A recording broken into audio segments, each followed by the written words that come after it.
dulu di pagi hari ini ya, sebagaimana kita ketahui bahwa Hari Pendidikan Nasional yang sejatinya jatuh pada tanggal 2 Mei ya, yang katanya adalah momentum yang istimewa dan sangat bersejarah ya. Nah, dalam kesempatan awal kita ingin aspek dulu nih sejarahnya nih. Pak siapa atau Ibu yang bisa menceritakan? Pak Mutar. Oke, silakan Pak. Ya, terima kasih. Assalamualaikum warahmatullahi wabarakatuh. Waalaikumsalam. Ya, terima kasih atas kesempatan yang diberikan. Selamat pagi para pendengar Tuntung Pandang FM. Mudah-mudahan kita semua senantiasa diberi kesehatan. Amin. Amin. Dan kita dapat melaksanakan aktivitas kita sehari-hari dengan baik dan lancar. Bapak dan Ibu sekalian, berkaitan dengan Hari Pendidikan Nasional, ini adalah penetapan hari yang sebagaimana sudah ditetapkan dengan keputusan Presiden nomor 316 tahun 1959. Berarti ini sudah menjalani tahun ke-64 ya sejak ditetapkan. Iya. Ditetapkan Cukup sebagai dewasa. Iya, Hari Pendidikan Nasional itu bertepatan dengan kelahiran salah seorang tokoh pendidikan kita, Ki Hajar Dewantara, itu tanggal 2 Mei 1889. Nah, jadi tanggal 2 Mei-nya ini ditetapkan sebagai Hari Pendidikan Nasional. Jadi gitu. Nah, kita memahami pemirsa sekalian, para pendengar sekalian, siapa Ki Hajar Dewantara. Jadi beliau adalah tokoh pendidikan yang sangat penting bagi negara kita. Di mana beliau kita kenal sebagai pendiri Taman Siswa. Jadi pendiri Taman Siswa yang memperjuangkan bagaimana pendidikan pada masa kolonial pada masa itu kan. Iya. Jadi ada kecenderungan pendidikan pada masa itu Terbatas. Ya begitu kaku, begitu terikat, siswa kita kurang ada keleluasaan dalam berinovasi, dalam berkreasi. Iya. Nah, jadi kesadaran itulah yang yang ditumbuhkan ya. Sehingga melatar belakangi Ki Hajar Dewantara mendirikan Taman Siswa. Beliau ini kita kenal dengan semboyan Patrap Trilokanya, Ing Ngarso Song Tulodo, Ing Madya Mangun Karsa, dan Tuturi Handayani. Jadi hendaknya ketika guru itu berada di depan menjadi teladan yang baik. Kita mengenal ungkapan teladan adalah guru paling bijaksana. Nah, jadi di sini kita sebagai guru, sebagai pendidik hendaknya menempatkan diri sebagai contoh yang baik bagi anak-anak kita ketika kita berada di hadapan mereka. Kemudian Ing Madya Mangun Karsa bila berada di tengah hendaknya menjadi pendorong, menjadi sumber inspirasi. Iya. Nah, di sini pendidik mampu menumbuhkan semangat untuk terus berkarya bagi anak-anaknya. Nah, terus ada Tuturi Handayani bila di belakang memberi dukungan. Jadi pendidik bisa memberikan dukungan, bimbingan, arahan kepada. Nah, para pendengar sekalian, nilai-nilai inilah yang dihidupkan kembali. Jadi pendidikan kita berakar dari budaya sendiri lewat kebijakan yang dihadirkan oleh Kementerian Pendidikan, Kebudayaan, Riset dan Teknologi, Mas Menteri kita Pak Nadiem Makarim, lewat kebijakan Merdeka Belajar. Nah, jadi ini ada kaitannya. Jadi memang erat sekali kaitan antara kebijakan Hardiknas, Hari Pendidikan Nasional, dengan kebijakan Merdeka Belajar. Karena itulah pada peringatan Pendidikan Nasional tahun ini bergerak bersama semarakan Merdeka Belajar. Ya, jadi betul. kita garis bawahi Merdeka Belajar, ditekankan di situ. Mungkin itu ketika kita mengaitkan bagaimana awal-awal penetapan Hari Pendidikan Nasional ini ditetapkan pada tanggal 2 Mei. Jadi lebih kepada semangat sebenarnya, bukan pesta ketika peringatannya, tapi menumbuhkan jiwa patriotismenya itu ketika awal. Iya, betul sekali Pak Mutar. Yeah. Kalau kita mengingat betapa perjuangan para pendahulu kita ya, khususnya untuk memajukan pendidikan ini, tentu mempunyai kalau kayak sungai itu pasang surut ya Pak ya? Iya. Iya. Nah, di era digitalisasi saat ini ya, adakah sinyalemen-sinyalemen Pak, pengaruh dari semboyan yang ditanamkan oleh Ki Hajar Dewantara ini, adakah sinyalemen menyusut atau mengalami degradasi atau bagaimana? Iya. Iya. Kalau kita melihat bagaimana pendidikan kita yang sedang berjalan, sebenarnya sedang berproses. Dari tahun ke tahun, kurikulum selalu berkembang, melakukan penyesuaian. Sebenarnya ini sebagai proses dari upaya untuk meningkatkan pendidikan. Jadi mengenai pasang surut, memang tentu di setiap masanya selalu ada kendala, ya, selalu terjadi. Ya. Tapi yang dinamika ya. Iya, dinamika. Tapi yang tepat kita menyikapinya adalah begitu kita melihat ada permasalahan, maka tumbuh keinginan untuk memperbaikinya, itu kan. Nah ini, jadi memang itu secara alamiah karena ada dinamika tadi, pasti kita temukan ada pasang surutnya tadi. Nah, tapi itu tadi yang itulah penting. Tugas besar dari para insan pendidikan untuk membackup bagaimana dinamika ini memang berjalan sesuai dengan koridornya. Jangan sampai nanti ketika terjadi dinamika adanya penyimpangan dan kebocoran di tengah jalan. Baik. Saya ke Pak Ari ya. Saya ke Pak Ari. Pak Ari, tadi disampaikan oleh Pak Muhtar tadi tema kita bergerak bersama semarakan Merdeka Belajar. Betul. Ini apa maksudnya Pak? Jadi begini, bergerak bersama semarakan Merdeka Belajar, inilah yang dimulai oleh Mas Menteri kita dalam melaksanakan Merdeka Belajar ini adalah implementasi kurikulum merdekanya. Jadi memang beliau ingin kita semua ini bergerak, walaupun ini adalah tahun kedua dimulainya IKM ini, implementasi kurikulum merdeka, dan memang nantinya akan ada kewajiban di tahun 2024 itu seluruh sekolah untuk sudah mengaplikasikan, untuk menerapkan itu. Akan tetapi dari 2022 itu sudah dimulai bahwa sekolah-sekolah kita itu harus memulai dengan implementasi kurikulum merdeka. Disinilah Merdeka Belajar itu kita mulai, dan dalam kesempatan 1 tahun lebih ini kita sudah Tanah Laut sendiri sudah sangat mensupport dan ikut mendukungkan program nasional ini. Salah satunya ya dengan adanya sekolah penggerak, dengan adanya guru penggerak. Mereka itulah yang kita jadikan pionir untuk terlaksananya implementasi kurikulum merdeka ini. Indikator Merdeka Belajar ini seperti apa Pak Ari? Ya, jadi Merdeka Belajar ini adalah kurikulum yang berbasis kepada siswa. Jadi kalau kita dulu ingatnya semua adalah outputnya adalah nilai siswa. Nilai siswa dalam melaksanakan ujian, ulangan. Tapi kalau saat ini karena berbasis siswa tadi, seluruhnya itu mencakup bukan hanya nilai, tetapi juga keterampilannya, kedisiplinannya. Jadi dalam asesmen seperti sekarang kita misalkan ada ujian sekolah, di saat sekarang dengan IKM dan adanya Merdeka Belajar ini, itu adalah dengan asesmen penilaian, asesmen sumatif penilaian akhir jenjang, dan itu bukan hanya nilai dari suatu ulangan atau ujian, tetapi bisa dari nilai lainnya. Misalkan dia ada penilaian praktek atau ada juga penilaian lainnya yang dianggap sesuai dengan teknik saat ini, misalnya melaksanakan rubrik atau diskusi lainnya, itu juga bisa dinilai. Jadi bukan hanya melalui ulangan atau ujian berbasis teks saja. Nah, jadi di dalam indikatornya tadi adalah asesmen sumatif akhir jenjang tadi itu memiliki 3 opsi. Ya, jadi yang pertama itu tetap ada penilaian akhirnya, yaitu dengan ujian tertulis. Tetapi ada juga dengan asesmen dengan teknik lainnya. Seperti yang tadi rubrik, terus ada diskusi dan penilaian praktek lain. Betul.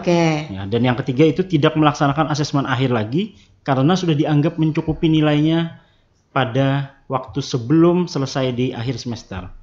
Jadi misalkan biasanya di akhir semester itu ada ujian sekolah, itu sekarang kalau sudah sebelum tanggal pelaksana itu sudah memang dirasa sekolah mencukupi, maka dia tidak perlu lagi asesmen. Begitu. Betul. Jadi itu memang itu bisa dilaksanakan sudah dengan Merdeka Belajar ini ya. Tadi keberpihakan kepada siswa. Artinya setiap sekolah nanti tidak akan merata ya Pak ya? Betul. Iya, tidak akan merata. Artinya kalau kayak zaman kita dulu kan ya ujian-ujian semua. Betul, gitu ya kita. iya. Iya. Jadi sekarang ada opsi. Ya.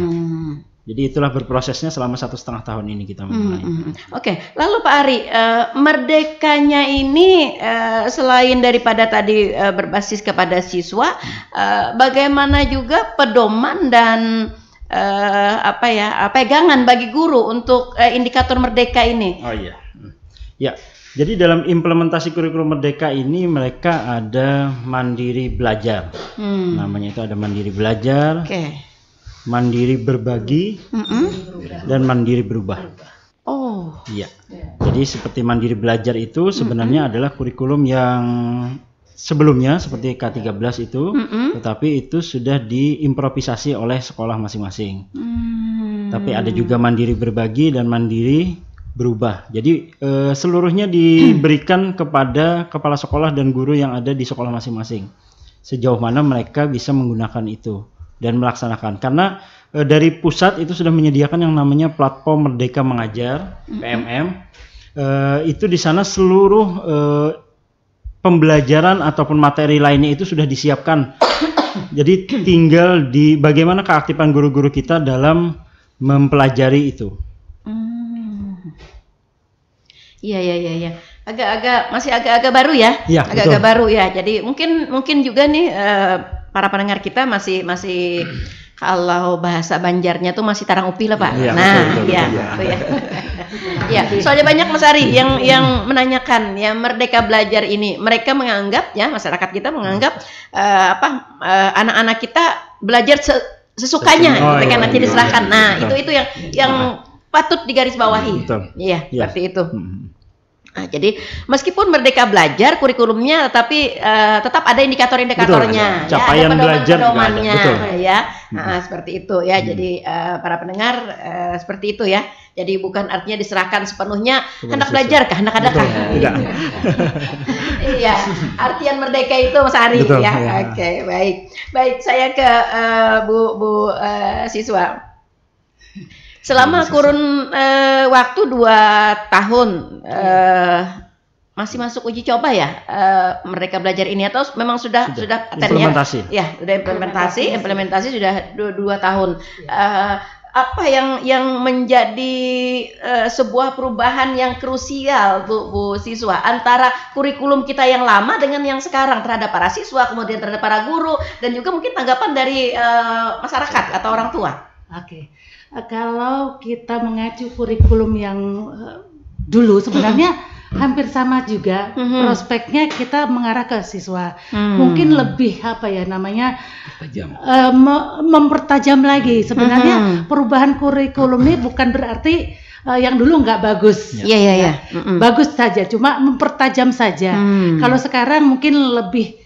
Kalau dulu masih ada ujian, ulangan. Kalau sekarang asesmen ya Pak Ari ya. Lebih lebih dilihat lagi seperti apa anak-anak kita keseluruhannya. Tidak hanya berpatokan dengan ujian saja. Iya. Jadi apapun yang dilakukan siswa itu kita nilai semuanya.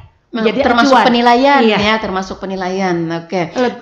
Lebih kepada artinya bukan hanya mengejar kecerdasan. Betul ya. Jadi semuanya kita nilai, semuanya apa yang dipunya oleh siswa kita, potensinya kita nilai.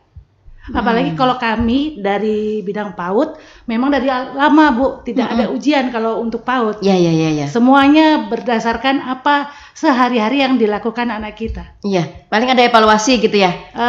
Kalau untuk menaikkan ke PAUD kelas A, kelas B gitu. Enggak juga. Jadi ketercapaian indikator juga.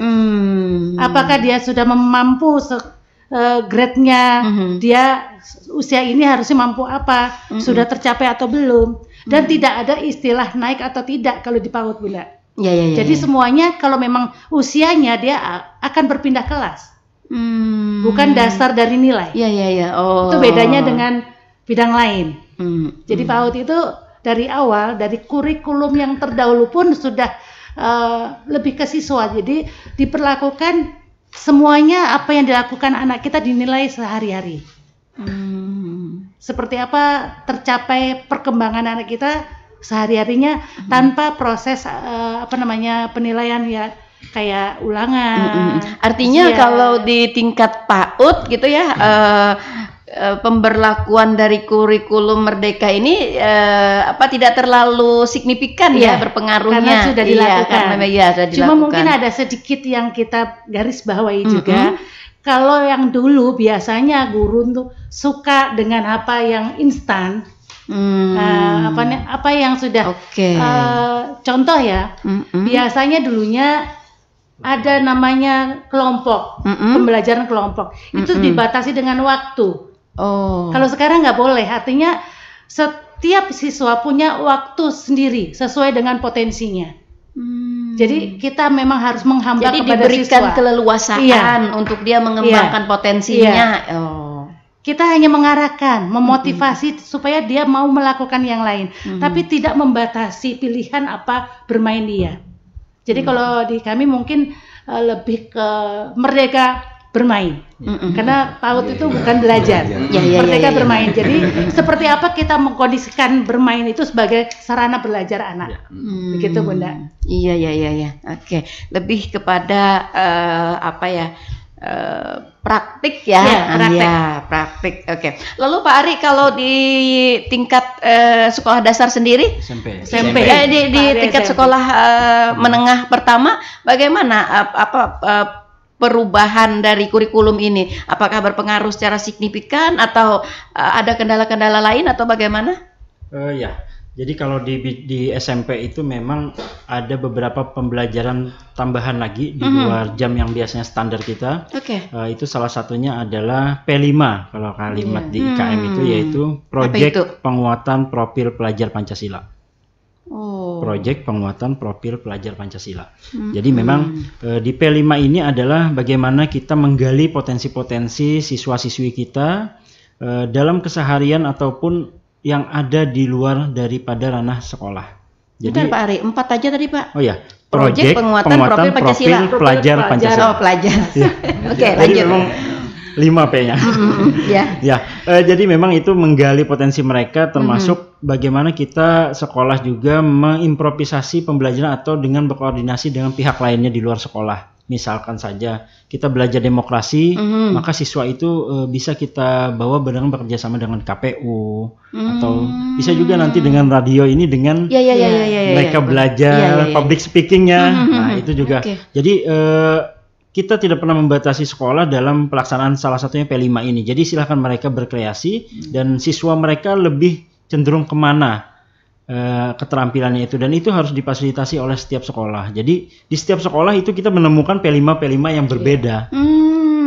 Lalu tugas guru sendiri Pak Ari untuk mengetahui bahwa inilah P5 yang tepat untuk anak begitu. Nah, disinilah peran serta gurunya yang sangat berpengaruh, yaitu mereka harus melakukan identifikasi dan adanya komunitas belajar di sekolah yang mana untuk mensupport IKM ini sendiri, di mana dalam menggali siswa itu kita kan ada 3 kelas 7, 8, 9. Dari pengalaman, mungkin saja pengalaman dari guru-guru yang pernah menjadi gurunya di kelas 7 itu bisa menjadi informasi kepada guru yang ada di kelas 8 atau kelas 9. Jadi dalam komunitas belajar itu nantinya mereka sharing dalam artian itu sharing untuk mengetahui bagaimana sih karakter dan keterampilan seorang siswa ini. Jadi dari sanalah guru-guru kita itu bakal menggali untuk kemampuan siswa-siswinya. Oke, saya ke Pak Muhtar. Pak Muhtar. Apalagi kalau di tingkat SD Pak ya, tingkat SD ini kan anak-anak kadang-kadang agak susah dia mengeksplor hobi atau keinginannya begitu ya. Dengan kurikulum belajar merdeka ini bagaimana guru dapat menguak keinginan dan hobi anak seperti yang tadi disampaikan oleh Pak Ari, Pak? Berkaitan dengan bagaimana guru memfasilitasi anak, ini kan kita memang salah satu transformasi yang dilakukan ini adalah pembelajaran lebih memperhatikan anak. Maka kita mengenal ada tes diagnostik di antara di awal itu yang mungkin tidak dilaksanakan pada kurikulum sebelumnya. Jadi di awal tes diagnostik ini tidak mesti harus tes tertulis, tidak bisa melalui interaksi dengan guru sebelumnya kan, atau interaksi dengan siswa tersebut. Nah, sehingga kita bisa menggali apa potensi anak, apa yang bisa dikembangkan secara maksimal bagi anak-anak kita. Jadi pembelajaran lebih berpusat kepada anak. Maka kita mengenal ada istilah pembelajaran terdiferensiasi. Nah, jadi pembelajaran itu nanti beragam sesuai dengan potensi anak, sesuai dengan kondisi anak. Jadi pembelajaran tidak seragam, tidak. Jadi lebih melihat bagaimana kondisi anak. Mungkin ada anak yang kita anggap justru kemampuannya begitu cepat, begitu mudah dia menguasai, maka dia istimewa, maka kita beri layanan yang tentu juga istimewa. Tetapi ada anak-anak kita yang kita anggap slow learner kan, dia kelompok belajar yang lambat, maka dia perlu penanganan khusus. Nah, termasuk ini kita melihat bagaimana mungkin kehidupan keluarga anak. Nah, ini sehingga kita bisa melihat anak ini belajar dengan cara seperti apa yang memungkinkan untuk kita lakukan. Ini di awal-awal sudah kita lakukan. Jadi kita lebih berpusat kepada siswa. Itu salah satu transformasi penting dalam kebijakan Merdeka Belajar. Jadi di samping ada beberapa yang lain. Iya. Artinya kalau saya tangkap ini tugas para pendidik ini semakin berat. Iya, semakin berat karena harus mengamati secara detail ya Pak ya. Jadi bukan kayak kalau dulu kan artinya setelah kita memberikan materi, selesai gitu ya. Iya, selesai materi. Nanti kita akan ketemu di ujian akhir. Nah, nilainya berapa ya. Tapi sekarang sudah lebih kepada pengamatan secara detail terhadap pribadi masing-masing. Nah, seperti itu. Jadi ini seperti inovasi guru juga, Bu ya. Menuntut inovasi dituntut, guru. Iya. Pak Muhtar, Pak Ari, bagaimana dengan kondisi tanah laut yang kita tahu kan geografisnya ini ada di pedalaman, ada. Jadi mohon maaf kalau salah ya. Ada di pedalaman. Jadi pasti ada yang namanya sekolah-sekolahnya beda-beda ya. Ada yang masih blind spot ya. Jadi apakah ini menghadirkan kompetisi ya jadi di sistem pendidikan anak sekolah? Iya, benar sekali. Jadi semangat daripada bagaimana kurikulum Merdeka Belajar ini diluncurkan itu pada dasarnya adalah kita ingin yang pertama meningkatkan mutu dari pendidikan itu sendiri, kemudian menciptakan pemerataan. Jadi pemerataan yang ada. Nah, kita melihat bagaimana mutu dari satuan pendidikan yang ada saat ini. Memang kalau kita membanding-bandingkan, jadi antara sekolah yang satu dengan yang lain, ini mungkin ada gap, ada perbedaan. Apalagi di daerah-daerah yang seperti tadi kan di daerah yang blank spot. Nah, ini memang sulit akses ya. Nah, tetapi semangat yang perlu kita tumbuhkan dari adanya pengembangan kebijakan kurikulum Merdeka ini adalah bahwa dari penerapan kurikulum ini semua satuan pendidikan memiliki kesempatan yang sama untuk mengembangkan satuan pendidikannya. Nah, jadi maka kita mengenalkan ada dari kebijakan Merdeka Belajar ini ada 24 episode sudah. Di episode pertama itu ujian dihapus, kemudian RPP disederhanakan, PPDB diperbaiki. Itu episode pertama. Nah, jadi di episode kelima itu guru penggerak, di episode ke-7 sekolah penggerak, di episode ke-15 ada IKM sendiri, implementasi kurikulum Merdeka. Di episode 19 ada raport pendidikan. Nah, ini yang terakhir di episode 24 ini ada transisi PAUD SD. Nah, ini kan. Nah, jadi ini memberi kesempatan yang sama kepada semua satuan pendidikan. Ini mari kita berlomba-lomba mengambil kesempatan ini untuk berinovasi. Jadi inovasi penting karena pada dasarnya kita paham amanat undang-undang kan setiap warga negara berhak mendapatkan pendidikan bermutu. Nah, untuk menciptakan itu maka diluncurkan visi pendidikan. Dan Mas Menteri dengan kebijakan yang baru meluncurkan kebijakan Merdeka Belajar. Tujuannya meningkatkan mutu dan pemerataan akses pendidikan. Diharapkan tentu dengan dukungan dari pemerintah, kita di praktisi pendidikan, masyarakat.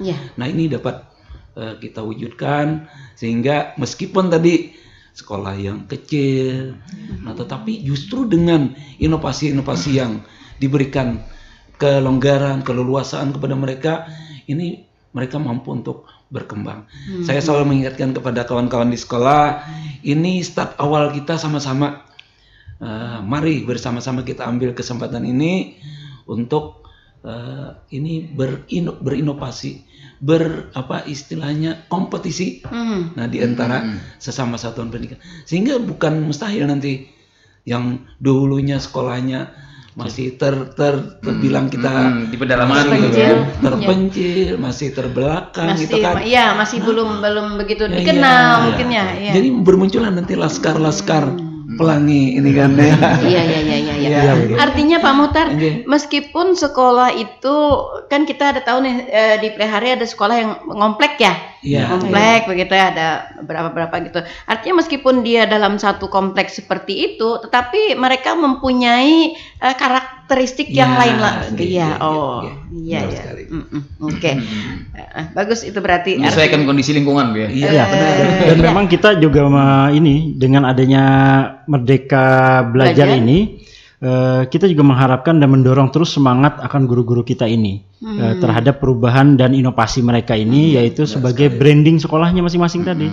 Karena ya tadi persaingan di dalam pelaksanaan IKM ini bakal merubah segalanya kalau kami. Iya, betul sekali. Iya, betul sekali. Dan pendidikan ini memang kalau diibaratkan pendidikannya adalah pelita, ya. Tanpa pendidikan kita berjalan di kegelapan. Seperti itu ya. Nah, itu ya. Oke, baik, saya masih ke Pak Ari. Pak Ari. Bagaimana para pejabat di Dinas Pendidikan ya dapat mengawasi, mengevaluasi, memantau begitu agar sekolah-sekolah, para pelaksana pendidikan di sekolah ini memang benar-benar melaksanakan kurikulum Merdeka ini. Ya, nah, baik. Jadi memang dari kita secara berjenjang dari pusat itu ke provinsi itu ada namanya BPMP, Balai Penjaminan Mutu Pendidikan di provinsi. Dan selanjutnya kita juga disupport dari BPMP tersebut kepada kabupaten-kabupaten termasuk kita Tanah Laut. Jadi dalam pelaksanaan implementasi kurikulum Merdeka ini kita disediakan ya tadi PMM, Platform Merdeka Mengajar itu adalah untuk bagaimana guru-guru kita mengimprovisasi dan mencari pembelajaran di sana untuk dikembangkan sendiri untuk sekolahnya masing-masing. Nah, dari sana nanti secara aplikasinya itu kita bisa memantau langsung dari dengan kabupaten dengan sistem dari BPMP provinsi tadi. Jadi apa saja, apakah guru-guru kita sudah belajar, sudah benar pelaksanaannya, melakukan pembelajaran dengan topik berapa, sudah selesai, dan selanjutnya melakukan aksi nyata di sekolahnya, itu semuanya bisa kita pantau. Ada evaluasi mungkin secara berkala, secara semesteran atau bagaimana? Kita setiap kalau di BPMP provinsi dan kita pun juga mengikuti adalah Rabu ya Pak ya. Setiap minggu. Jadi setiap Rabu itu kita ada evaluasi untuk melihat bagaimana progres di sekolah kita dalam melaksanakan IKM dan persiapan lainnya dalam melaksanakan kurikulum Merdeka ini. Di samping itu juga selain kita meminta guru-guru kita belajar mandiri dengan platform yang ada, Kabupaten Tanah Laut juga menyediakan beberapa kali BIMTEK dan pelatihan itu serta sosialisasi dalam mendorong semangat mereka kembali. Mungkin itu Bu. Oke, baik. Saya ke Bu Siswa. Bu Siswa, PAUD ini kan dasar awal ya. Nah, untuk anak-anak dapat mengikuti pendidikan ke jenjang yang lebih tinggi ya, lebih tinggi. Bagaimana Pak Bu kurikulum kita sendiri untuk menguatkan karakter dari anak-anak kita di usia dini itu? Dengan hubungannya dengan kurikulum Merdeka. Iya. Siap. Kalau di PAUD itu dari lama, dari dulunya Bu, dia memang sudah lebih menguatkan karakter. Memang porsinya PAUD dia lebih banyak membentuk karakter dari awal. Jadi dari kurikulum yang lama sampai yang baru P5 juga sama dengan jenjang lain, itu memang fokus kita lebih ke karakter. Kemampuan yang kita bentuk, porsi terbesar adalah membentuk karakter. Contohnya, setiap hari dari pagi awal menjemput, di PAUD itu pasti berlaku yang namanya penyambutan anak datang. Itu sudah dimulai. Terus ada kegiatan nanti doa bersama, apalagi berbaris, terus toilet training dan sebagainya. Itu dari pagi sampai dia pulang. Memang nuansanya lebih ke membentuk karakter. Untuk kemampuan akademis sendiri itu tidak menjadi hal yang prosentasinya berapa, Bu? Boleh dikatakan 75 atau 80 lebih besar ke karakternya. Karena paling penting fondasi yang dibentuk adalah karakternya. Kalau sudah karakternya bagus, enak nanti ke SD-nya sudah terbentuk. Makanya itu mandirinya terbentuk. Karakter agamanya sudah terbentuk. Maka untuk memasukkan akademis itu gampang, Bunda. Dan kita memang dari awal untuk PAUD itu mengembangkan karakter memang sudah paling besar. Akademisnya pun walaupun tidak ada aturan, PAUD itu memang nggak boleh belajar membaca calistu secara drilling. Tapi kalau kita memberikannya secara bermain, itu memang dianjurkan. Maka kalau bisa sebaiknya para guru memang harus pinter mengemas. Seperti apa supaya bermain itu mengarahkan dia dapat akademisnya juga, sekalian membentuk karakternya.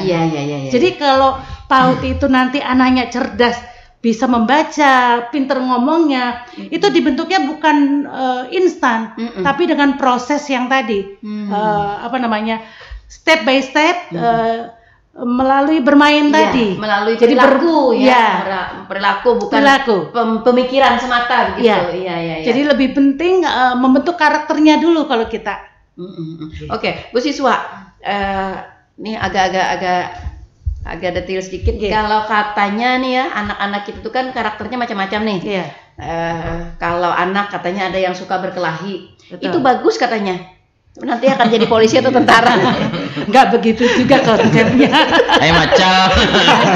Tapi harus digarisbawahi. Guru memang nggak boleh ngomong anaknya nakal. Salah satu yang penting jangan sampai keluar kata-kata negatif. Maksud saya seperti itu, Bu. Bagaimana insan pendidikan di tingkat PAUD untuk tetap mengembangkan bakat atau karakteristik anak yang ini, artinya kan dia orang yang kuat, punya emosi yang tinggi gitu kan. Kan anak yang pengelahian kan seperti itu Ini kan ada dampak positifnya. Dampak positifnya bagus, banyak. Yang penting gurunya bisa membaca karakteristik anaknya seperti apa, potensinya seperti apa, terus dia harus memberikan kegiatan yang sesuai dengan karakteristik dan potensi anak itu. Jadi kalau anaknya pengelahian misalnya nih, kata-kata orang tua, maka gurunya harus pintar mencarikan bermain yang memberi kesempatan untuk mengeluarkan aktivitas yang itu yang mau saya tuntut tadi. Harusnya seperti itu gurunya, nggak boleh disamakan. Betul. 10 anak 10 cara. Artinya dalam kurikulum Merdeka ini lebih dapat kita mengaplikasikan bakat, minat dan perilaku anak kepada hal yang lebih positif. Contoh, kalau dulu kan kalau pengelahian, awaslah pengelahian, ibu kurung itu nggak boleh sama sekali dan itu akan tertanam sampai jangka panjang. Itu yang Pak Ari. SMP ini kan masa peralihan ya Pak. Betul. Masa peralihan dari usia remaja ya. Oke, kita ke suara pendengar dulu. Baik, suara pendengar, selamat pagi. Assalamualaikum. Waalaikumsalam warahmatullahi wabarakatuh. Ya Bu Armah, apa kabar? Alhamdulillah sehat walafiat. Alhamdulillah. Amin. Oke, baik. Silahkan Bu. Ini mengenai PAUD ya, ya. Guru PAUD tuh apakah memang diharuskan lulusan ini atau kan istilahnya kan kalau orang kampung aja atau orang dalam desa itu bisa mengajar dengan PAUD gitu. Ataukah harus ada kelulusan SMA atau apa gitu. Oke. Kayaknya dulu-dulunya tuh nggak ada deh yang lulusan dari ini. Yang penting ada dari desa itu. Iya. Oke. Kalau memang diharuskan itu. Cuma itu aja Bunda, namanya kan anak-anak PAUD. Ada ya ada yang sabar, ada yang enggak itu. Iya, betul sekali, betul. Iya, betul sekali Bu Arma. Iya. Cuma itu aja Bunda. Oke. Makasih banyak. Salam sehat semuanya yang ada. Amin. Ya.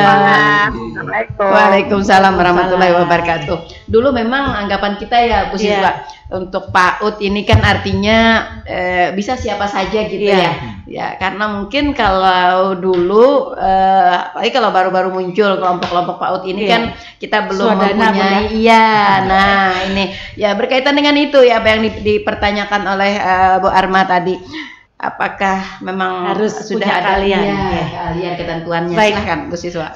Kalau dulu kita merujuk ke sejarah dulunya. Karena PAUD itu mungkin dulunya dianggap kurang penting, sehingga dulu itu guru PAUD itu langka, sangat langka. Jadi memang proses pertama adanya PAUD, baik jenjang TK apalagi kelompok bermain, awalnya itu hanya swadaya, orang pengen anaknya bersekolah mini-mininya SD lah modelnya gitu. Jadi masih banyak malpraktek di lembaga PAUD dulunya. Atau juga kan tujuannya daripada maharagu anak di rumah ya ada rame-rame gitu kan. Iya, lagu behimpu bahasanya. Iya, betul. Jadi sekarang sudah diatur Bunda sama dengan jenjang lain. Karena sekarang ini berdasarkan penelitian PAUD itu malah paling penting pondasinya. Jadi kalau pondasi itu harus kuat, berarti harus ditangani orang-orang yang spesial juga, orang yang khusus. Artinya secara aturan saat ini untuk menjadi guru PAUD, bahkan PAUD itu kan ada jenjang layanan TK yang usia 4 sampai 6 tahun. Terus ada jenjang layanan KB, kelompok bermain yang 2 sampai 4 tahun. Dan ada yang penitipan anak, ada SPS. Nah, itu sama sekarang diberlakukan wajib minimal S1 PAUD. Jadi ada standar yang harus dilalui. Nggak bisa lagi asal mengajar.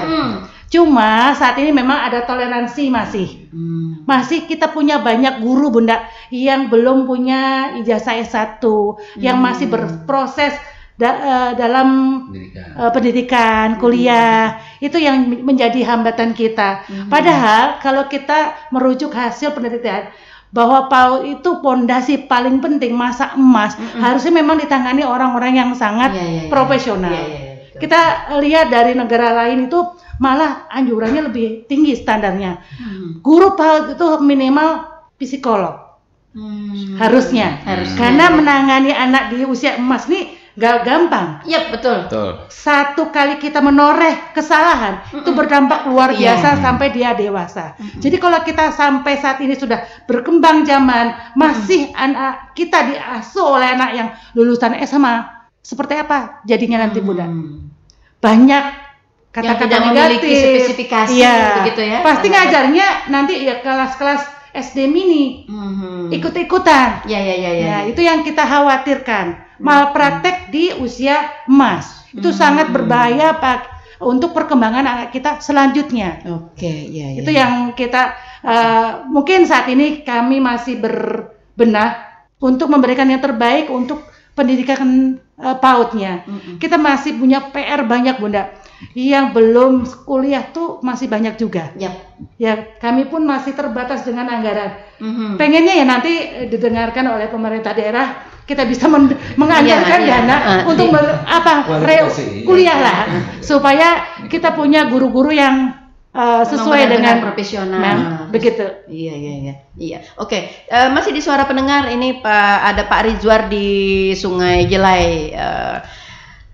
Banyak keinginan guru-guru ingin pindah kota, mungkin juga ingin pindah ke dinas, banyak.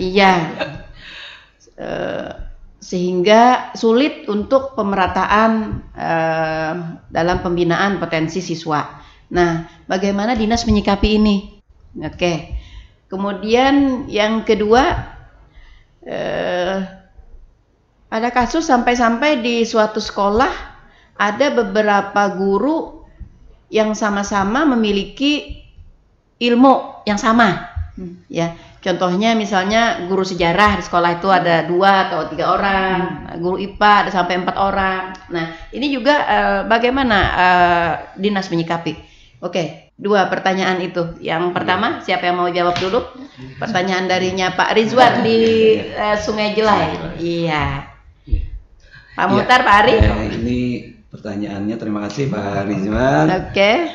Keinginan guru pindah ke kota ya. Ya. Kota atau ke dinas Pak?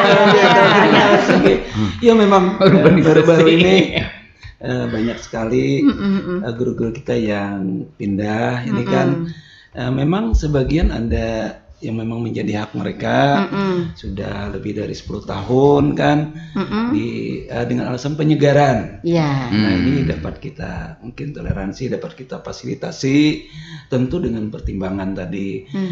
Ini tentu kita lebih selektif lah. Kita mengharapkan kepindahan guru ini jangan sampai menciptakan permasalahan baru di satuan pendidikan. Misalnya karena pindah akhirnya di sekolah yang ini jadi kosong. Nah ini kan akhirnya seperti kata Pak Rizwan tadi, akhirnya sekolah kesulitan untuk melaksanakan kegiatan pembelajaran. Nah terus dikaitkan dengan yang ada di sekolah guru-guru yang memiliki ilmu yang sama tadi, ya ini linearitasnya mungkin sama, nah hanya menumpuk di satu. Kita ada kebijakan yang sudah kita melakukan pemetaan. Jadi pemetaan kita mencoba kalau ada melihat kebutuhan guru yang ada di satuan pendidikan. Kalau memang di satuan pendidikan ini kelebihan guru, maka akan kita alihkan ke satuan pendidikan lain yang memang kita anggap memerlukan. Jadi itu kebijakan yang kita lakukan. Memang ini tidak berjalan mulus karena itu tadi. Iya, ada berbagai faktor. Iya, betul. Di antaranya mungkin ketika guru ini kita pindahkan ke sekolah yang baru, mungkin harus ada penyesuaian di segala aspek, mungkin dari ekonomi atau kehidupan keluarganya kan, karena merasa nyaman di tempat yang terdahulu, sehingga mungkin ada banyak pertimbangan untuk di tempat. Tetapi ini tadi yang menjadi pertimbangan kita adalah kebutuhan satuan pendidikan. Kita baru-baru ini sudah melakukan beberapa kali sudah pemetaan, melakukan pemindahan induk. Jadi pemindahan induk ke satuan-satuan pendidikan. Jadi memang masih banyak, harus kita akui saat ini kita pengangkatan masih terbatas ya. Sementara tiap tahun tenaga kita pensiun kan ini. Iya, nah betul. Ini termasuk yang pindah ke dinas tadi kan. Iya, makanya itu ya. Maka mohon maaf, yang pindah ke dinasnya adalah orang-orang pilihan nih, guru-guru terbaik begitu ya. Iya. Tujuan dinas juga bagus kan ya, agar para guru yang terbaik ini kan dapat mengaktualisasikan untuk semuanya begitu ya. Tapi ternyata sekolah itu kehilangan begitu. Oke. Nah, berkaitan dengan apa yang tadi disampaikan oleh Pak Rizwan, Pak Muhtar. Kalau dulu kan identik ya, guru itu kayaknya menetap di suatu sekolah gitu ya. Iya. Setelah ditempatkan di situ, kayaknya jarang sekali deh guru ini bergerak-gerak. Nah, dengan fenomena saat ini tadi yang seperti yang disampaikan oleh Pak Muhtar, meskipun memang selektif, tetapi jelas di mata kita begitu ya. Jelas di mata kita. Ya, ini fenomena apa ini yang lebih mempengaruhi Pak Muhtar? Ya memang pada dasarnya ketika awal kan saat ini untuk penempatan kita dari sedini mungkin ketika perekrutan kan sudah ditentukan memilih memilih formasi di mana kan. Iya. Kalau kita dulu kan ya bersedia ditempatkan di mana saja di seluruh wilayah Republik Indonesia. Iya, ingat saya. Tapi harus kita pahami ketika kawan-kawan kita yang memilih ini memang karena peluangnya terbatas, meskipun jauh kan mereka ambil, mereka ambil. Nah itu kesempatan yang sangat berharga bagi mereka. Misalnya kawan-kawan kita yang honorer, ini ada P3K, formasinya jauh, apa boleh buat? Tetap diambil. Nah namun tentu peluang dan keinginan mengabdi. Namun tentu bagaimana permasalahan yang dihadapi oleh kawan-kawan kita ini kan kita juga harus respon juga. Ada kemanusiaannya begitu ya juga. Tentu ada keinginan dari kawan-kawan kita, mungkin juga pertimbangannya dengan berpindah tempat menuju ke tempat yang lebih dekat, pengabdiannya justru akan lebih tinggi kinerjanya gitu ya. Jadi bukan tidak menutup kemungkinan itu kan, meskipun tidak kita tutupi kan. Artinya tetap Dinas Pendidikan tetap melakukan selektif yang luar biasa berdasarkan kebutuhan, berdasarkan kemanusiaan, berdasarkan pertimbangan yang lain begitu ya. Nah, jadi seperti itu ya Pak Ridjuar. Jadi artinya fenomena yang saat ini mungkin kalau bahasa Banjarnya ini laur-laur pindah gitu ya. Itu hanya mungkin segelintir ya, segelintir. Dinas Pendidikan tetap melakukan seleksi yang luar biasa ya, sesuai dengan peraturan, sesuai dengan kemanusiaan, sesuai dengan kebutuhan. Seperti itu ya Pak Muhtar ya. Oke. Nah, lalu saya lebih mempertajam lagi nih ke Pak Ari.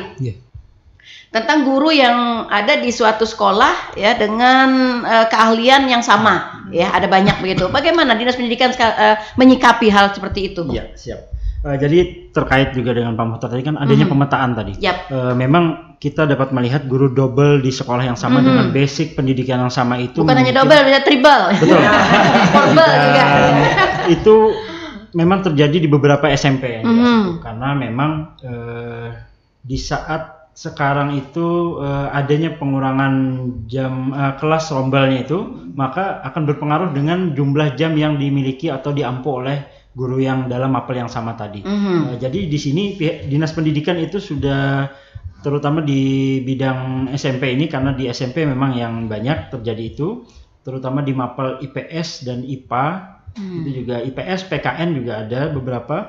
Nah, di sana kami akan di tahun 2023 ini kami coba mengembangkan itu aplikasi perhitungan kebutuhan guru. Jadi memang ada aplikasi yang sedang kami garap untuk mendukung pemetaan ini. Jadi perhitungan kebutuhan guru ini di mana kami akan menghitung berapa rombel dan berapa jumlah jam yang harus dan bisa diampu oleh guru di dalam sekolah tersebut. Jadi dengan adanya kelebihan guru di satu sekolah tadi akan kita pindahkan ke tempat yang lain untuk memenuhi juga di sekolah yang lain.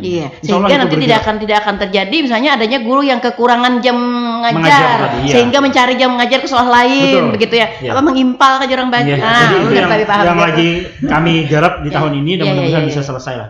Oke, sudah mulai ya kita persiapkan itu ya. Jadi seperti itu ya rekan yang bertanya. Jadi Dinas Pendidikan sudah mengambil sikap, sudah mengambil ancang-ancang yang membuat aplikasi ya untuk penanganan masalah guru yang berlebih tadi ya, dengan keahlian yang sama di sebuah sekolah ya.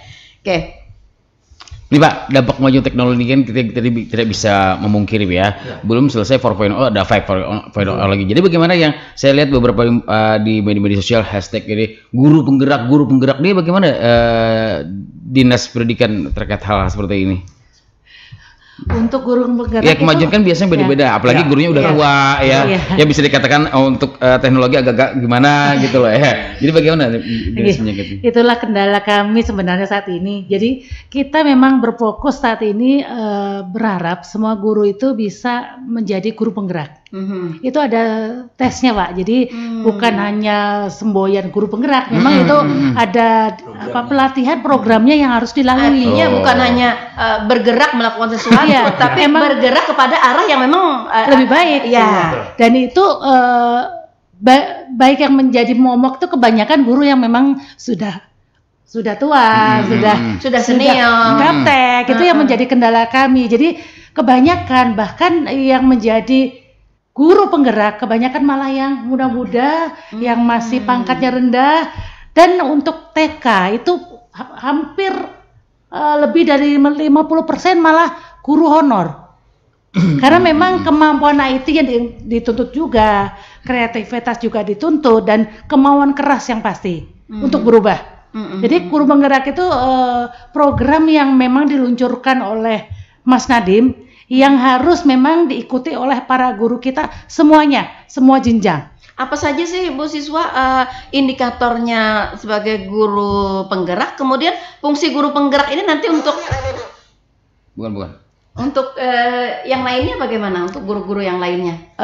Untuk indikatornya sendiri itu kalau sesuai dengan tesnya, jadi melalui guru penggerak itu harus melalui tes dulu Pak. Artinya guru penggerak ini tidak melulu harus guru yang PNS ya? Ya. Oke. Ya, jadi boleh PTT sepanjang dia memenuhi kriteria yang sudah ditentukan. Jadi kalau sudah lulus dari tes administrasi, terus tes apalagi yang rasanya sampai tes tahap 2 ya, baru dia dinyatakan calon guru penggerak. Di awal-awal guru penggerak itu melalui tahapannya selama 9 bulan.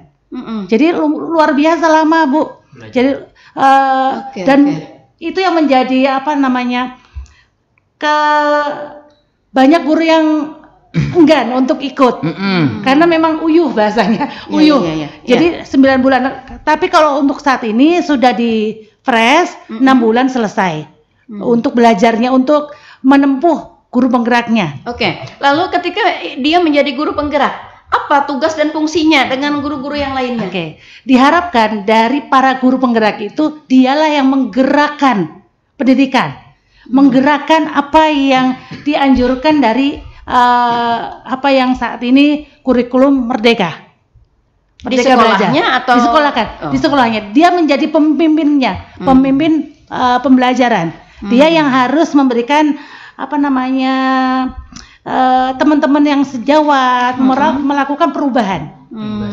Nah, perubahan mengimbaskan, dan ada dengan dia sebagai guru penggerak. Kalau dia PNS, dia punya SIM bahasanya, dia boleh menjadi kepala sekolah. Jadi punya reward dari rewardnya sebagai nanti sekolah guru penggerak akan menjadi kepala sekolah. Jadi kalau begitu sekarang artinya di sekolah-sekolah, di setiap sekolah itu seharusnya harus punya, setiap sekolah punya guru penggerak. Diharapkan seperti itu Bunda. Lalu kondisi kita saat ini, Bu siswa? Alhamdulillah untuk saat ini sudah berapa persen nih sekolahan? Berapa persen ya? Sekolahan kita sangat kecil karena setiap ini sudah masuk di angkatan 8, 6 sudah selesai. Saat ini lagi proses penentuan kelulusan angkatan 6. Selanjutnya ada yang sudah keluar pengumuman untuk melakukan pelatihan selama 6 bulan itu angkatan 8. Dan sudah disusun juga tesnya angkatan 9 dan 10. Nah, untuk angkatan 6 menunggu kelulusan, angkatan 8 menunggu kapan dia mulai belajarnya selama 6 bulan. Dan proses ini itu lumayan panjang. Jadi yang saat ini kalau kita menghitung persennya emang sangat kecil Bunda. Mungkin hanya sekitar 35% Pak ya. Soalnya jenjang TK saja untuk angkatan 8 hanya 1 orang yang lulus. Angkatan 8. Angkatan 9 itu kalau nggak salah ada 2. Entah SD dan SMP. Jadi persentasinya dari angkatan tuh selalu menurun.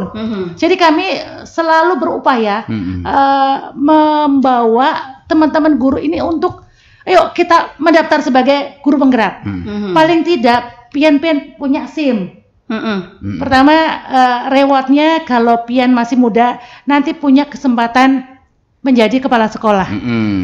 Karena kalau dulu kan kepala sekolah harus dengan tes dulu. Sekarang tidak. Jadi dia punya SIM dengan dia lulus guru penggerak. Jadi kami masih berupaya terus Bunda. Apalagi kita tahu dari kemarin rakor untuk angkatan 9-10 itu sudah tidak ada lagi anggaran dari pusat. Mungkin nanti sharing dengan Pemda kita seperti apa polanya, kita ikuti saja nantinya. Yang jelas kita harus menciptakan guru-guru penggerak harus yang lebih banyak begitu ya.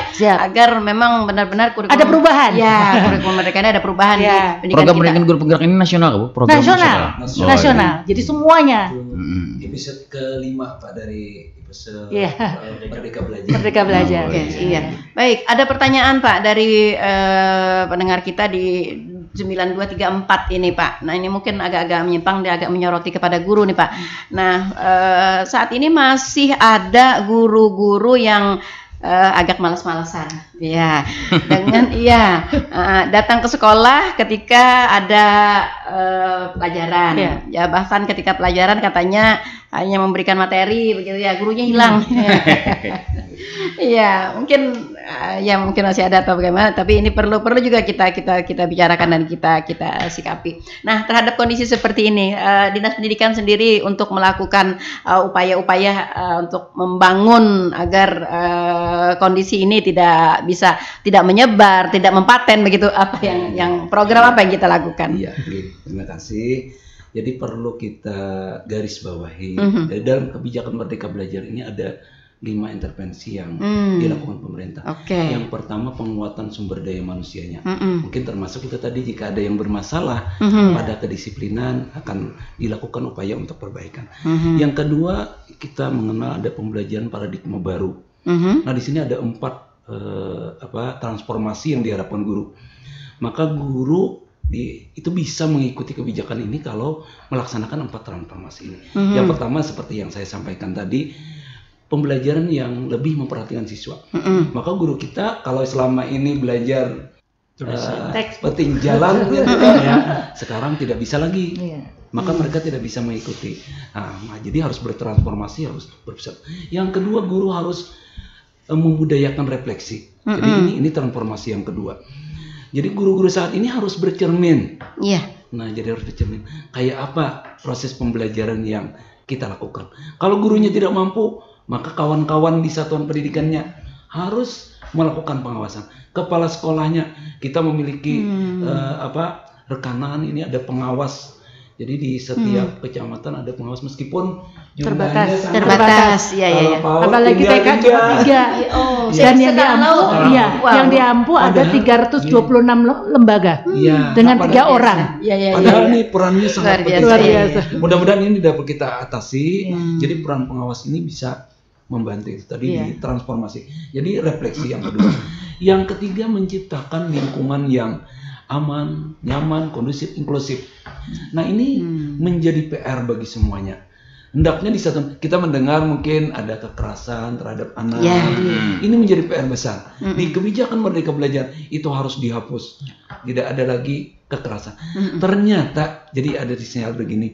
Di sekolah itu guru-gurunya kalau kita merasa aman, merasa istilahnya tenang-tenang saja. Nah, ternyata bagi anak kadang-kadang ada yang dibully. Nah, ini termasuk salah satu yang diperhatikan. Maka saat ini harus bertransformasi, satuan pendidikan harus menciptakan lingkungan yang aman, nyaman, inklusif.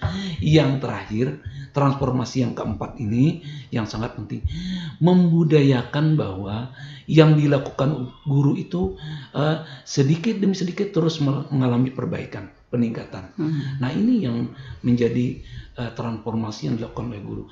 Maka kalau guru tadi banyak malas-malasan, artinya tinggal ngasih materi atau ngasih tugas gitu tinggal gitu ya. Mungkin yang lebih tepatnya belum sesuai dengan harapan masyarakat gitu kan. Mungkin memang masih ada ya. Tapi Dinas Pendidikan insya Allah berupaya sedemikian rupa agar ini nanti akan sedikit demi sedikit kita dorong terus itu dengan memanfaatkan dukungan semua pihak. Seperti itu ya rekan di 9234 ya, mudah-mudahan nih.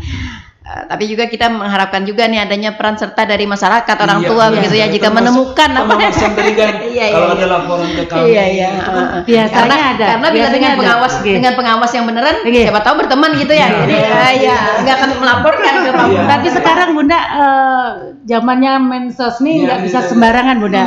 Artinya kita memang dari awal sudah sering bertemu para anggota masyarakat yang kebetulan dia mengantar anaknya ke sekolah itu, kita memang selalu berpesan kalau ada malpraktek di sekolah-sekolah silakan sampaikan pengaduannya. Jadi kita bisa menindak lebih cepat. Oke, iya. Baik, ini di suara pendengar kita ada Pak Mail di Ketapang, Pak. Pak Mail di Ketapang. Ini mempertanyakan tentang apa indikator murid yang bisa mendapatkan beasiswa. Karena saya sering lihat berita di Manunggal bagi serah penyerahan beasiswa. Nah, saran saya Pak lebih kada yang tidak mampu biar bisa pintar Pak Ai, hehehe. Nah, jangan yang sudah pintar duluan diberi beasiswa. Nah, kayak apa ini Pak? Iya, oke, silakan. Jujur. Terima kasih Pak Mail. Pak Ari, silakan. Pak Jadi Mail. memang di tahun 2022 kemarin dua bidang kemarin yang melaksanakan itu, dari bidang SD dan bidang SMP, itu kita ada melaksanakan bantuan beasiswa berupa uang, dan itu adalah untuk siswa berprestasi yang kurang mampu. Jadi kena kedua-duanya, dia berprestasi dan kurang mampu. Jadi di sini indikatornya itu adalah dia berprestasi di sekolahnya masing-masing, dan itu adalah berkelanjutan. Jadi misalnya di SD itu kelas 4 dan 5, di SMP itu kelas 1 dan kelas 7 dan 8 itu dia berprestasi. Atau juga dia adalah berprestasi non akademik di tingkat kabupaten, provinsi dan nasional. Nah, itu juga dibarengi dengan catatan tadi, yaitu kurang mampunya siswa tersebut. Nah, jadi bukan berprestasi siswa yang mampu, tapi ini adalah bantuan beasiswa untuk siswa berprestasi kurang mampu. Dan itu di tahun 2023 ini juga akan berlanjut dengan pola yang sama juga. Oke. Kalau dilihat dari yang apa yang disampaikan Pak Mail tadi, mungkin ditemukan ada yang dapat beasiswa mungkin dari jalur prestasi, ya ternyata dia memang orang mampu begitu, bisa Pak? Tidak bisa. Jadi yang kami serahkan di Manunggal ini pun semuanya adalah sudah kami filter semuanya dan sudah diseleksi melalui tim seleksi yang ada di Dinas Pendidikan. Jadi memang artinya ada indikator tidak mampunya itu ya? Iya, indikator, dan memang itu wajib tidak mampu. Jadi bukan yang mampu yang kita beri, yang tidak mampu dan berprestasi. Ya. Harus memenuhi memang keduanya. Sisi itu. Iya, seperti itu Pak Mail. Jadi Jadi ketika seleksinya kita mungkin menyertakan surat keterangan dari kepala desa bahwa yang bersangkutan tidak mampu. Yang pertama. Kemudian menunjukkan dia berprestasi.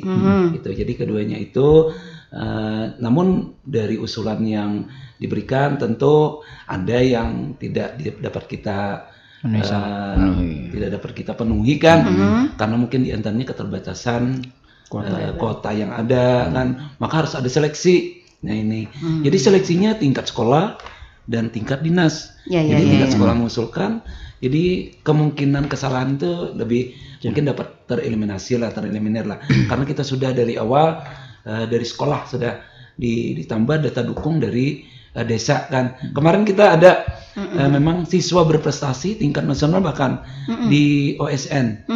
Jadi mengajukan, Pak, kami tidak bisa menerima, kami tidak bisa meminta surat keterangan tidak mampunya. Artinya kan dia mampu.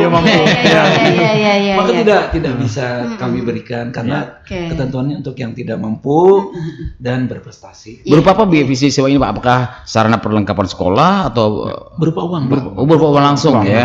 Untuk SD 2.100.000, untuk SMP 5.100.000 ya. Satu kali setahun. Berapa lama Pak? 1 kali setahun. Satu kali itu aja gitu. Kalau yang bersangkutan tetap berprestasi. Tahun berikutnya ya lagi. Dengan catatan diusulkan oleh sekolah kan. Artinya memang memenuhi kriteria dan sudah diseleksi tingkat sekolah tadi. Oke, seperti itu ya Pak Mail. Jadi artinya saat ini Dinas Pendidikan sudah melakukan seleksi yang sangat ketat ya. Sepertinya sudah tidak terdapat lagi pemberian beasiswa kepada siswa yang mampu ya, meskipun dia berprestasi begitu Pak ya. Iya, seperti itu ya. Oke, kita berharap juga ke depan lebih banyak nanti siswa-siswa kita yang berprestasi dari golongan yang tidak mampu yang dapat beasiswa ini. Iya. Satu lagi saya masih belum selesai nih ke Pak Ari tadi. Pak Ari, di tingkat SMP itu kan peralihan antara usia remaja ke usia dewasa begitu ya. Nah, dan di tingkat sekolah menengah pertama ini kalau kita amati ini dengan kurikulum Merdeka ini lebih banyak tugas. lebih banyak tugas. Nah, bahkan ada yang sampai sore, sampai jam belajarnya begitu. Nah, apakah ini tidak mengindikatorkan adanya kekerasan seperti yang tadi disampaikan oleh Pak Muhtar? Oh iya, benar. Jadi memang dalam di SMP ini praasa peralihan ini adalah tugas-tugas di situ pun dengan adanya IKM ini akan terimprovisasi. Jadi mungkin nantinya akan adanya aktivitas-aktivitas di luar kelas yang menjadikan tugas itu adalah implementasi dari kurikulum yang ada ini, yang sekarang ini. Dan memang di tahun ini adalah perubahan untuk seluruh sekolah di SMP yang ada di Kabupaten Tanah Laut. Mungkin di tahun sebelumnya itu IKM ini hanya sekitar 40%. Di tahun 2023 ini kita akan memulainya dengan 98% karena hanya ada satu sekolah swasta yang tidak menerapkan IKM ini. Dan di samping itu pula kita juga mendorong dengan bantuan dan guru-guru BK kita di setiap SMP untuk masalah yang tadi seperti bullying, perundungan ini kan memang menjadi salah satu yang saat ini sangat fenomenal sekali di daerah lain, dan kita pun juga khususnya di kalangan anak-anak remaja. Betul, di kalangan anak remaja, dan memang disinilah dari Dinas Pendidikan Tanah Laut ini kita sudah mendorongkan juga dan memulai di tahun 2023 ini juga kita akan memulai dengan MGMP bimbingan dan konseling ini, guru-guru yang ada di guru-guru BK ini untuk terus memberikan pembimbingan yang baik kepada siswa-siswinya. Oke. Satu lagi Pak Ari. Apa tadi ya? Oh ya, oke. Tentang mana tadi saya catat nih, lupa. Oke. Ya. Kita udah lewat waktunya nih. Iya. Asik. Iya, ternyata asik kali kalau di zona pendidikan ini banyak hal yang harus kita perbincangkan ya. Betul. Karena memang tadi seperti yang saya sampaikan, pendidikan itu adalah pelita. Ketika kita berbicara tentang pendidikan, banyak sekali hal-hal yang harus kita cerahkan. Ya, agar hidup kita di masa depan akan lebih cerah daripada hari ini begitu ya. Betul. Iya, oke. Pak Ari, kalau dulu zaman saya SMP itu Pak Ari tahun 70. Pak Ari belum ada. Iya, Pak Ari Pak Muhtar mungkin Pak Bu siswa juga belum ada ya. 79 saya lulus di SMP. Ya, zaman itu murid dengan guru itu punya jarak yang sangat jauh. Ya. Kalau ibaratnya tuh kalau bisa kada ketemu lawan guru. Iya. Nah, dengan fenomena kita pergeseran kondisi guru dengan murid pada saat ini, apakah ini juga berpengaruh terhadap merdekanya anak belajar, atau mungkin ini ada fenomena lain, Pak Ari? Ya, jadi memang yang gap ini sebenarnya kita tetap mencanangkan kepada guru itu tetap adalah dapat memberikan sisi-sisi yang baiknya, itu adalah tetap adanya batasan. Itu tetap harus kita laksanakan. Tetap menjaga jarak. Betul, tapi dengan Merdeka Belajar ini pun ya tadi kita harus bisa membedakan bagaimana cara gurunya memberikan kedekatan kepada siswa-siswinya. Mudah-mudahan dengan adanya beberapa kali pelatihan atau sosialisasi yang kita canangkan untuk improvisasi dalam pembelajaran ini juga salah satunya adalah mengenai kedekatan mereka ini. Itu memang salah satu. Artinya itu juga sudah diatur oleh dan itu memang kita sudah memberikan itu dan pembelajaran itu dalam setiap BIMTEK yang kita laksanakan. Jadi selalu kita ingatkanlah kepada guru-guru kita. Iya. Apalagi sekarang kan guru-guru lebih muda ya, muda. Sehingga kayaknya tuh kayak dengan siswa itu kayak nyambung banget gitu. Iya. Kita dulu kan identik guru-guru agak senior seperti itu. Oke, baik. Sebenarnya masih banyak yang harus kita perbincangkan di pagi hari ini. Tapi sayang sekali ternyata waktu kita sudah berada di zona lewat. Di zona lewat. Kan penghujung lagi ya. Iya. Di zona lewat, dan karena ada program selanjutnya yang harus kita isi di program Radio Tuntung Panang FM, maka kita harus mengakhiri bincang-bincang kita di pagi hari ini. Ya, kita berharap mudah-mudahan apa yang kita perbincangkan pagi hari ini benar-benar dapat memberikan pencerahan, pengetahuan, dan juga tentu yang lebih penting adalah menarik partisipasi besar ya bagi semua pihak untuk dapat berperan dalam dunia pendidikan kita, sehingga pada suatu ketika kita dapat melahirkan ya insan-insan kita ya, generasi-generasi kita yang memang cerdas secara intelektual, cerdas secara emosional, dan cerdas secara spiritual. seperti itu ya. Terima kasih Bapak-bapak. Mungkin bisa sedikit ada yang bisa Oke, boleh closing, Pak. Boleh sebagai closing, silakan Pak Muhtar. Ini mungkin sebagai informasi pada kawan-kawan di praktisi pendidikan dalam rangka Gebiar Hari Pendidikan Nasional tahun 2023, kita Dinas Pendidikan masih ada 2 paket kegiatan yang masih belum kita laksanakan. Yang pertama nanti ada seminar pendidikan. Nah, jadi yang diikuti oleh seluruh komunitas satuan pendidikan, komunitas guru, komunitas kepala sekolah, pengawas.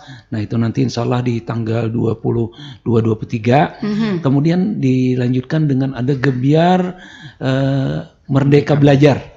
Jadi pameran. Nah, ini mohon dukungan semuanya. Jadi mudah-mudahan acara ini dapat berjalan lancar. Nah, jadi insya Allah nanti seluruh sekolah penggerak, guru penggerak, kemudian kawan-kawan dari narasumber ini akan mendiseminasikan apa yang sudah dilakukan selama ini, dan ini diharapkan dapat menjadi pengalaman berharga bagi kawan-kawan yang tahun ini menerapkan IKM. Jadi mudah-mudahan ini berjalan lancar. Mohon dukungan semuanya. Terima kasih. Oke, baik. Pak Ari, ada yang mau disampaikan terakhir? Oke, Bu Siswa. Baik, para pendengar, sampai di sini jumpa kita di Tanah Laut Menyapa edisi hari ini Rabu 3 Mei 2023 bersama Bapak Ibu dari Dinas Pendidikan dan Kebudayaan Kabupaten Tanah Laut dalam konteks Hari Pendidikan Nasional 2023. Terima kasih sekali lagi Pak Muhtar, Pak Ari, dan Bu Siswa. Terima kasih juga kepada para pendengar kami yang sudah berkontribusi bersama kami dan juga para pendengar yang sudah setia stay tune di 102,3 LPPR Radio Tuntung Panang FM, radio berinteraksi untuk pembangunan Kabupaten Tanah Laut. Dan mohon maaf jika ada sesuatu hal yang kurang berkenan di hati. Mudah-mudahan kita dapat berjumpa kembali di lain waktu dan kesempatan. Akhirnya saya Nelly Aryani dan saya operator Iwan Ferry. Bagi Anda yang mungkin ingin replay kembali pembicaraan hari ini bisa mengunjungi akun YouTube kita di LPPR Tuntung Panang FM 102,3. Jangan lupa like and subscribe. Rekan dengar tetap bersama kami. Assalamualaikum warahmatullahi wabarakatuh. Waalaikumsalam.